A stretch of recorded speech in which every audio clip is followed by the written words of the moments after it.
Secara umum ya, tato masih selalu dianggap bagian kalau tidak kriminal ya mungkin hidupnya nyeleneh lah, kok nekat banget gitu ya.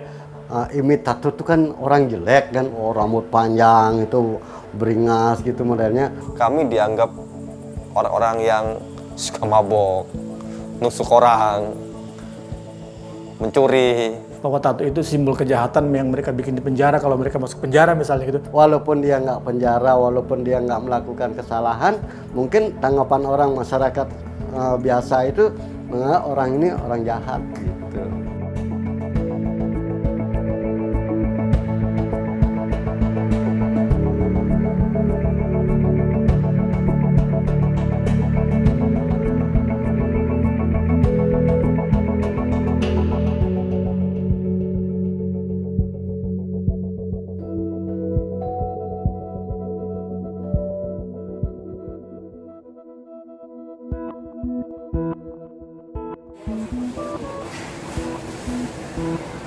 Kurang lah.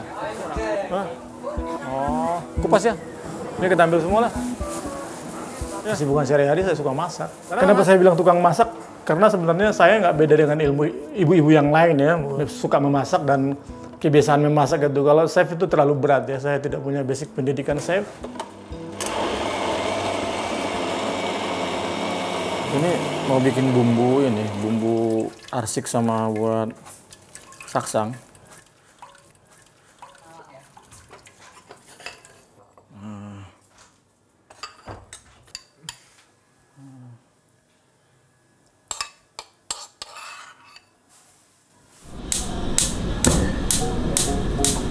Sebenarnya apapun bisa dimasak saksang kan, karena sebenarnya saksang itu cincang coy.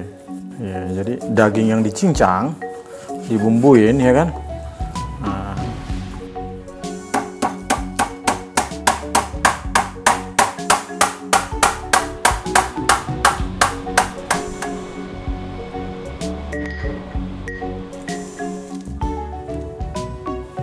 Dulu saya pernah mau buat KTP ya di Jakarta. Saya bikin KTP, kan kepala saya bertato tuh, botak gitu kan kelihatan. Ini kayak preman Nigeria nih katanya, pulang kelurahan. Wah ngaco juga nih. Saya cari wig. Kalau wig kayak afro gitu, afro. Ini baru keren katanya. Gila saya pikir kan.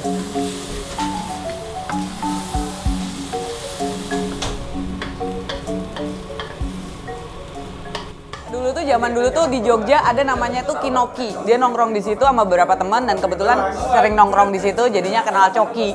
Sejak itu jadi teman baik.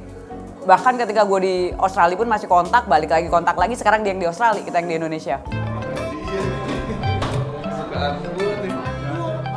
Ini udah bisa instastory nih berarti.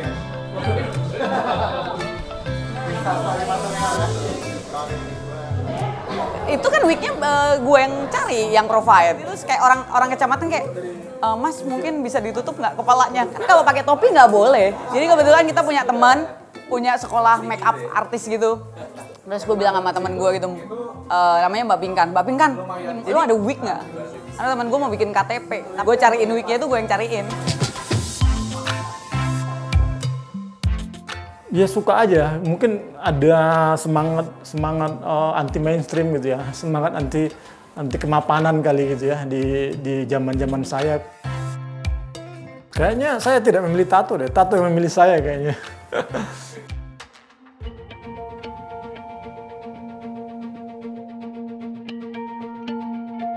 Nama saya Agus Sutikno, biasa dipanggil dengan satu sebutan pendeta jalanan, cuma pakai kaosan unik, pakai tato, rambut gondrong, sepatu boot. Mungkin seperti itu sehingga saya disebut pendeta jalanan yang unik dan beda dengan pendeta lainnya.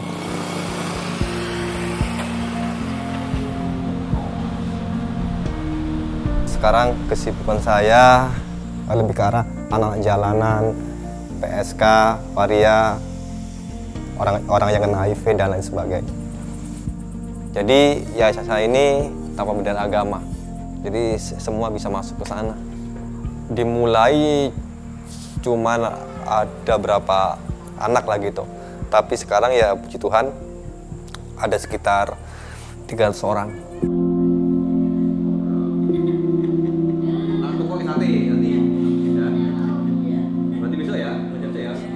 Karena saya pikir dengan orang bertato kayak saya bisa bertobat, apalagi orang lain. Makanya ketika saya bilang kepada anak binaan saya kumpulkan, pas saya bilang begini, Om sama kalian nggak ada hubungan darah, bukan kakak, bukan adik, bukan siapa-siapa. Tapi Om Agus kepingin berjuang bagi kalian, dan mereka nangis. Saya pun nangis, sama-sama nangis. Ya banyak sih, bukan cuma satu dua. Misalkan nih, kita naik angkot, kita naik bis, kita naik kereta, tiba-tiba ada seorang perempuan atau dia bawa tas, tiba-tiba tasnya dipegangin.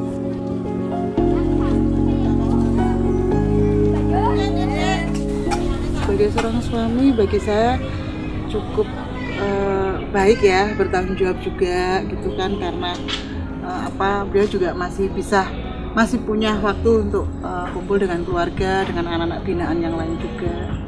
Yang buat saya simpati itu karena dia bisa punya hati yang peduli buat orang lain, bisa respect dengan anak-anak yang di bawah kolong jembatan, anak-anak pengamen. Karena dulu saya itu sempat hancur, sempat tidak punya keluarga yang utuh.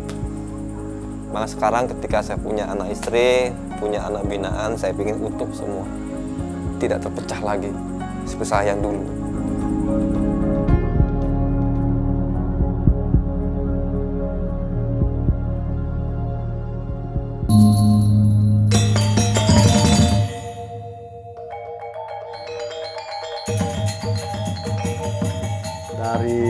Kalau startnya nato dari tahun 85. Tahun 87 saya buka tato studio gitu.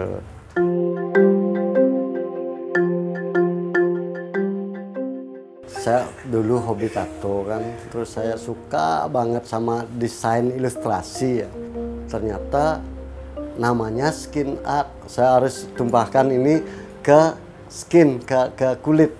Langsung pas saya nato pertama, nato manual itu, terpaksa saya bikin gini, bikin mesin tato dari dinamo tip itu bagus ini kayaknya gitu. You have tattoo before? No, this is magic.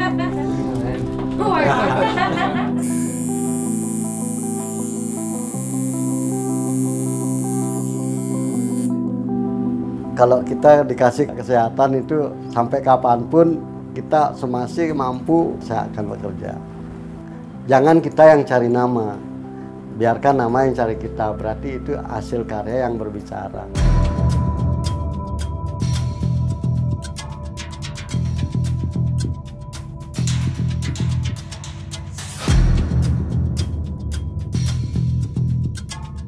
Jadi kalau kita bicara tentang Petrus yang terjadi pada tahun mulai dari 82, katanya sekarang hati-hati pemerintah mau mengadakan penangkapan kepada mantan dulu disebut gali lah, istilahnya gali itu kan. Istilah gali itu rampok-rampok itu gali ya.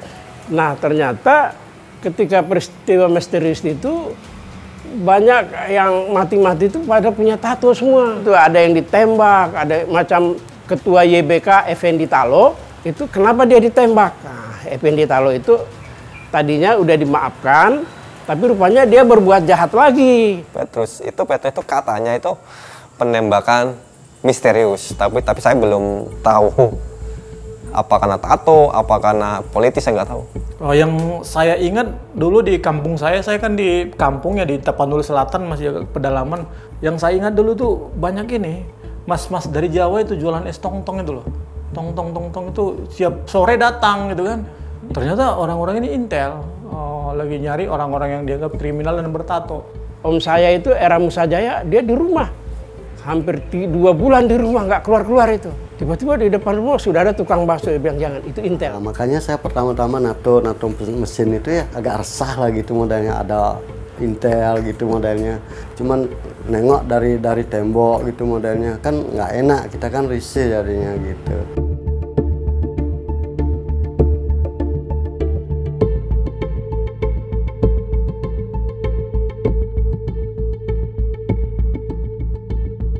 Sampai dulu tulang saya itu ini, dia punya tato kalajengking gitu ya.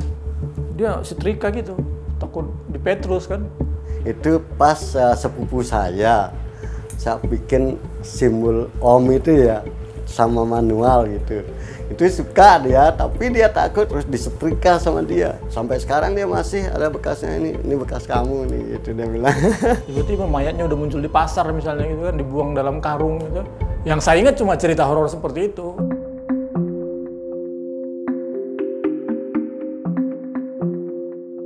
Karena banyak yang meninggal ketika Petrus itu orang bertato, jadi muncul stigma orang bertato itu orang jahat. Yang berhubungan dengan cara pandang umum itu salah satu yang membentuknya itu paling gampang itu adalah media. Selalu ada itu, ditemukan mayat, ini bertato misalnya gitu ya.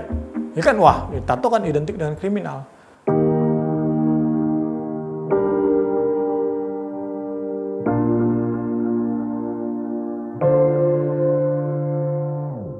Ya saya selalu bilang ke teman-teman, orang-orang yang pengen nato ya, nggak usah nato, itu canduan, pasti minta nambah lagi.